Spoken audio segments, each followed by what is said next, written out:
You're listening to an audio article by the Common Constitutionalist.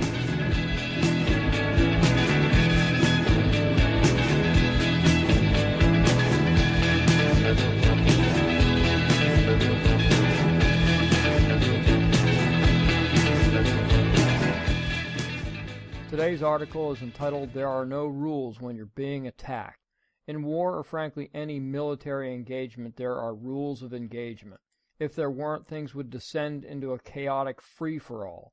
However, one of these rules, which I find particularly abhorrent, is the don't fire unless fired upon rule.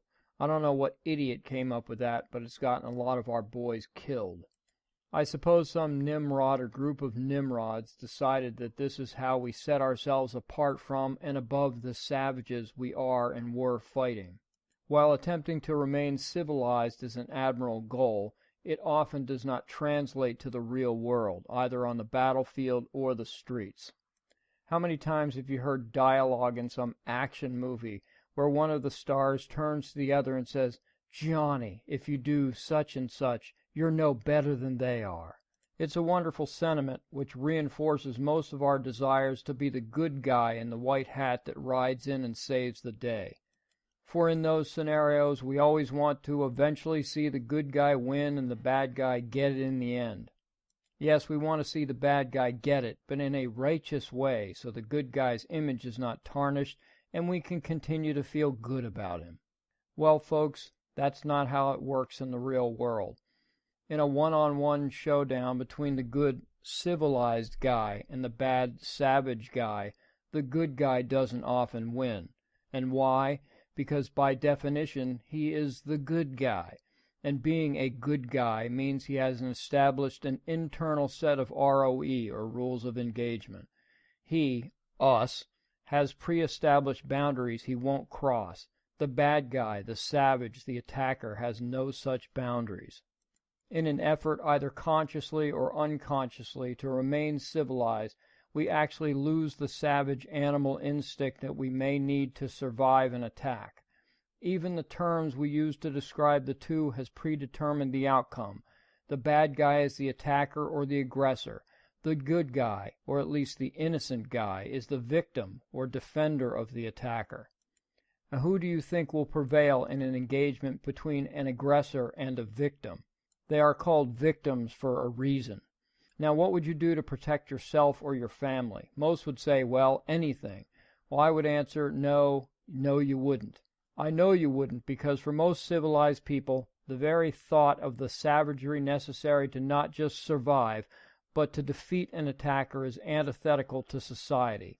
It's been bred out of us, for want of a better term. What's more, we don't know how to properly defend ourselves anyway. So we head down to our local gym and sign up for a self-defense class. That's the ticket. A self-defense class will not only give us the tools, but the confidence to take on a would-be attacker. Ah, but you'd be wrong, Danielson. It will do little to nothing and may actually be worse than having no training at all. Self-defense, as it's most often taught, gives the student a false sense of security. It does so because while teaching techniques, the environment remains civilized, and it must in order to not scare away the patrons. If it were taught the way it should be, most would be repelled. Now, this happened to me only a few months ago. I was doing some martial arts training at the gym.